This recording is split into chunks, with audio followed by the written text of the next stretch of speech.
Now I'd like to invite my colleague Eric Lee up to the stage.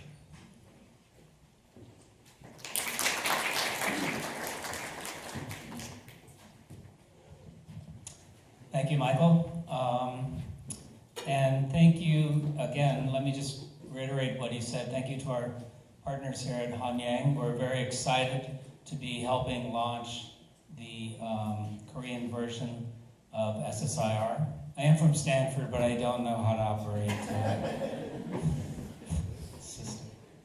So I have the challenge of talking to you in 10 or so minutes about global trends in social innovation.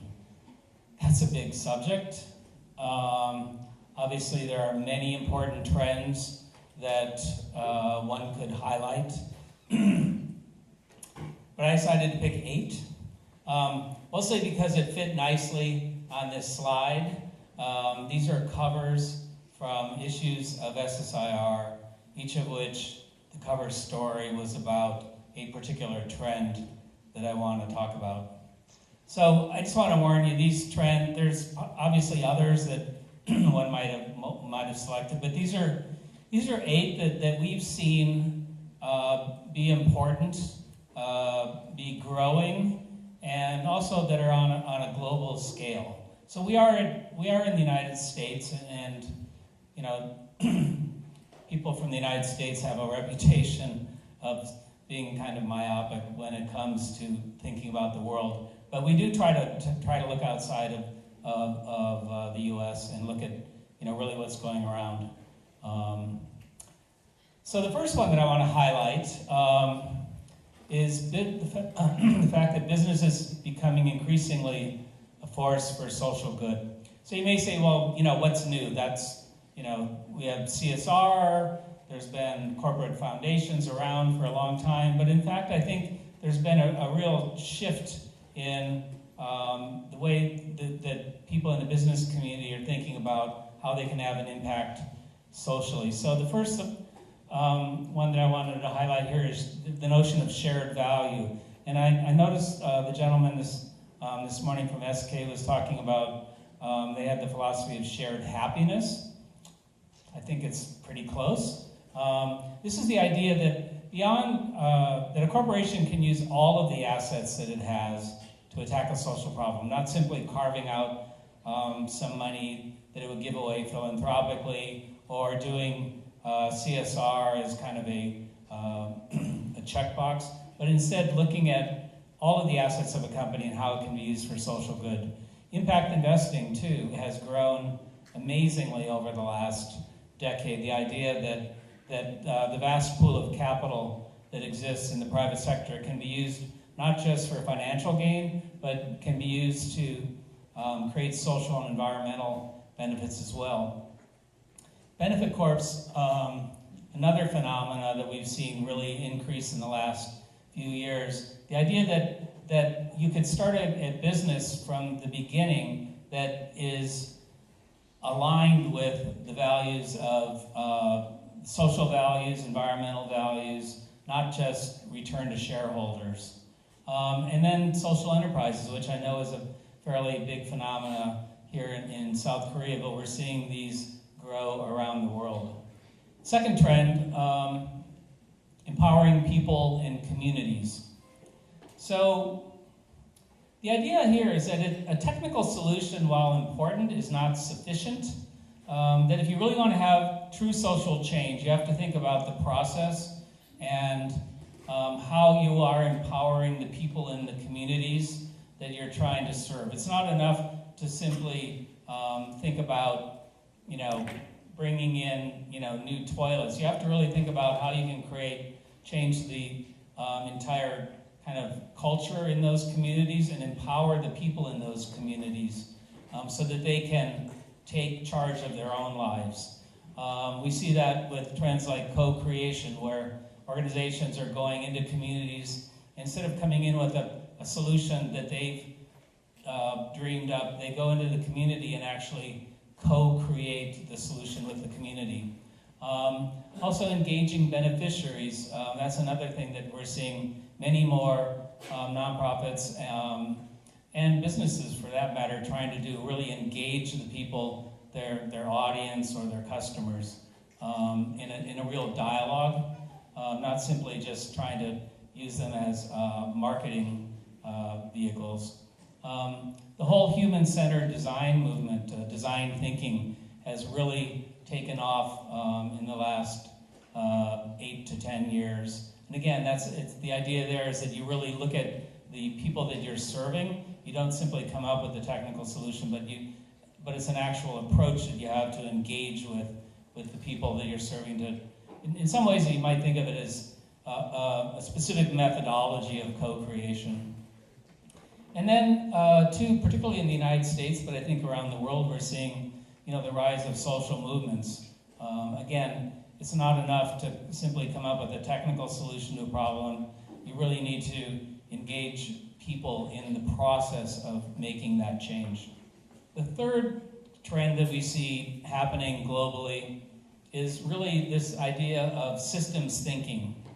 So rather than simply focusing on a particular problem and crafting a solution to that particular problem, you want to really look at it in its entirety. So if you're going to tackle, homelessness, for example, or food scarcity, you have to go beyond simply providing food to people or providing housing to the homeless. You have to think about what about the system created the fact that we have people that are homeless or that are hungry in its entirety. Education is an obvious example of that, where good schools are important, but unless you look at the entirety of the student's life, where they're living, what their family situation is like, who their peers are, you can't really begin to tackle education. So we're seeing much more systems thinking, and that often involves engaging the government and business as well as NGOs. It requires people to collaborate and partner, because there's no way that a single organization can really solve something like education or poverty. It requires a new view of scaling up, rather than simply thinking about how am I going to take my individual organization and grow it. It's how do I work with others. Maybe it involves franchising, maybe it's open source, maybe it's other types of partnership. Scaling up is not simply scaling up your organization, but it's scaling up the solution. And also focusing on root causes, which I think I was talking about earlier, that you can't really look at just the symptom, you have to think about the root cause of problems.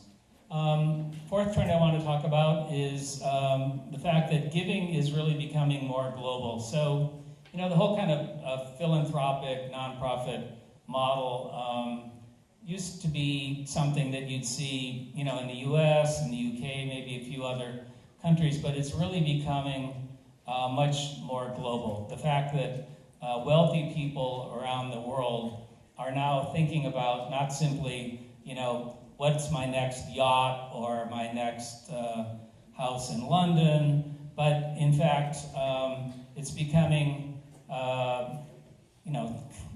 part of earning your social status as a wealthy person to really think about how do you give away your money effectively. So the Giving Pledge, which Bill Gates initiated, has become a real force.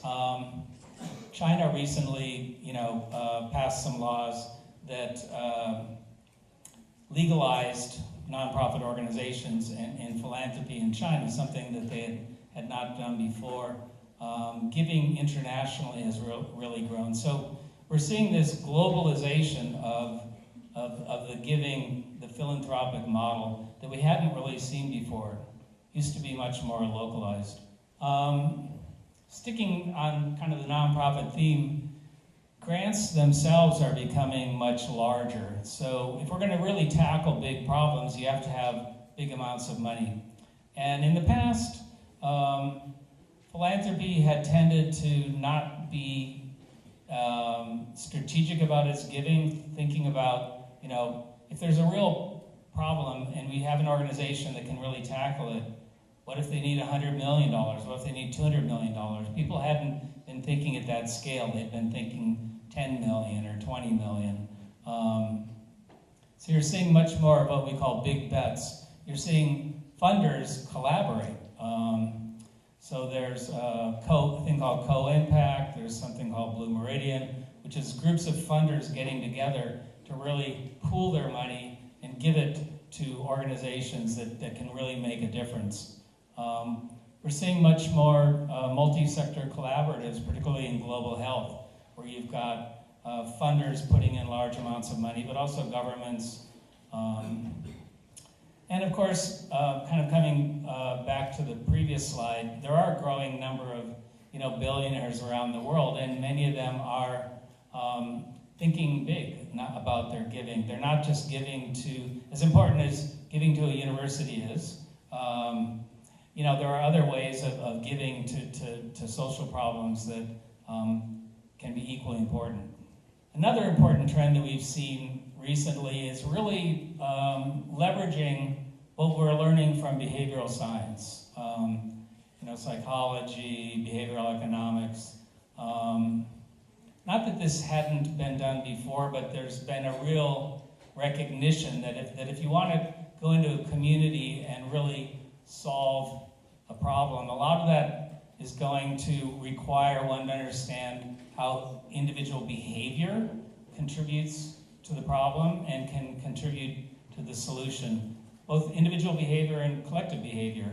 And there's a lot of science that we've learned over the years about behavior and how you can do things. So I mentioned here that Richard Thaler, who was a famous behavioral economics person, got the Nobel Prize. The US and UK government created so-called offices of nudging, basically, how they could use government policy to nudge behavior in the right, with the right way, I would say. That's actually a bit controversial because people think they're being manipulated, which in some ways they are. But frankly, any policy is manipulative. You're trying to get people to do something. And so, better to do it scientifically than not. There's an organization in the US called Ideas 42 that was formed by some of the most famous behavioral scientists in the US that is a consulting firm that goes out and works with organizations. So we're seeing much more use of behavioral science, which is, I think, a really positive thing. Two more trends. Digital data becoming essential. Before I came to SSIR in 2006, I spent about 20 years covering Silicon Valley for Forbes magazine and Fortune magazine. So I have a long history of, and I live in Palo Alto, so I've been watching the whole digital technology revolution occur. And it's fair to say that government and the nonprofit sector had been lagging behind business in its use of technology, but I think we're seeing a real catch-up there pretty quickly. And of course it has all these obvious benefits of reducing costs, allowing one to much more easily measure impact, to increase your reach. You can suddenly reach people globally in a way that you couldn't before. But it also requires certain attention to privacy and security. But the digital revolution has come to the social sector. We in fact have a conference every year that focuses just on that. And I think this is a trend that's only going to increase and continue to have a huge impact. And the last trend that I want to talk about uses this cover, which you've now seen over and over. What this story is about is something called LLCs, which is a particular corporate form in the US that I'm not sure you have in Korea. It's called a limited liability corporation, but it's a corporate form that's pretty open-ended that allows people to do a variety of things with their money, and it's become kind of the popular way amongst many of the new wealthy philanthropists in Silicon Valley to think about doing charitable or giving, because it allows them to both give money charitably, it allows them to invest, it allows them to create businesses, it allows them to donate politically. Basically, the whole gamut of things that we talk about social innovation, this new corporate form allows them to do that. So Mark Zuckerberg has one. Lorraine Powell Jobs, Steve Jobs' wife, has created one.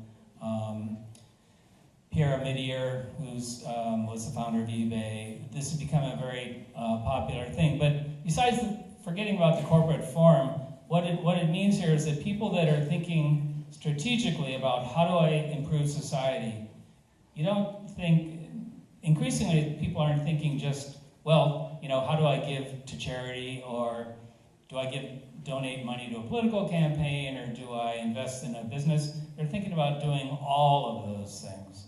And the fact that they're doing that, I think, is a terrific thing, and is kind of really embracing this concept of social innovation that we've been pushing and that people have been talking about and adopting around the world. So that's kind of a quick run through of 8 trends that I see happening globally. Some or all of them might be applicable to people here in Korea.